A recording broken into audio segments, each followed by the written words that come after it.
Ito guys. Kasi ganito yun. Wag. Ganito yun guys. Nag-away sila mag-ama. Dalawang to. Ngayon, sabi ko, tinatanong ko sila kung nagbati na sila. Tinanong ko ngayon si Daddy.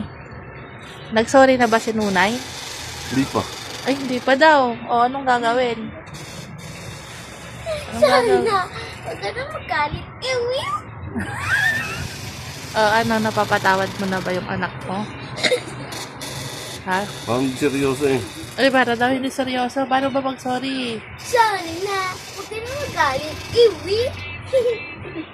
Ano na yan? Walang kiss no?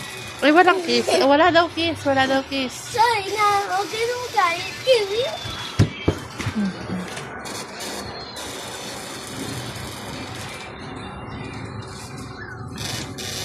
Diba? Gusto lang love, walang love. Eh, wala daw love-love. Gusto mo mahuli pa tayo? Eh, may ilaw pala kami guys. Sorry ha. Oh, ayun oh, may ilaw pala kami. So yan, lumiwanag na yung paligid namin guys. Kaya, parang may magbabati na kasi maliwanag na. Wala na pong World War III dito sa bahay namin.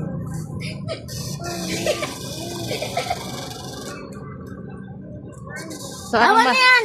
anong masasabi mo ngayon? Nabati na kayo ni Daddy.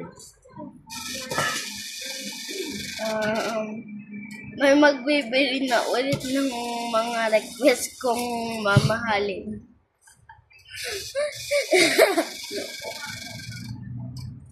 Anong pakiramdam mo kahapon na nag-away kayo ni Daddy? Sabi mo na lang. Ha? Sabi mo na lang. Ano ang pakiramdam mo kahapon? Bakit alam ko ba yung nararamdaman mo? Pumasok ako?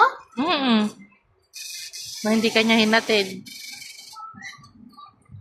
Hindi pa sinundo. Hindi ka pa sinundo. Anong pakiramdam mo kahapon? Umiyak ka? Bakit? Bakit ka umiyak? Kasi, Because tatay kong maitim, hindi ako sinundo at hinatid.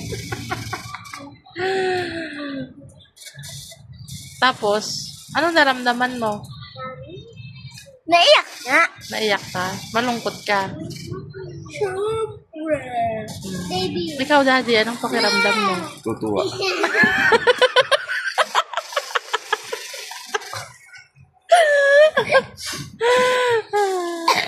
Kasi nakabiyahe ko ng ano.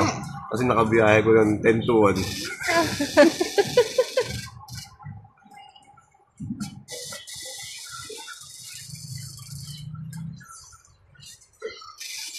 Kasi pag sinusundo ko siya, hindi ako nakakabiyahe ng 10 to 1.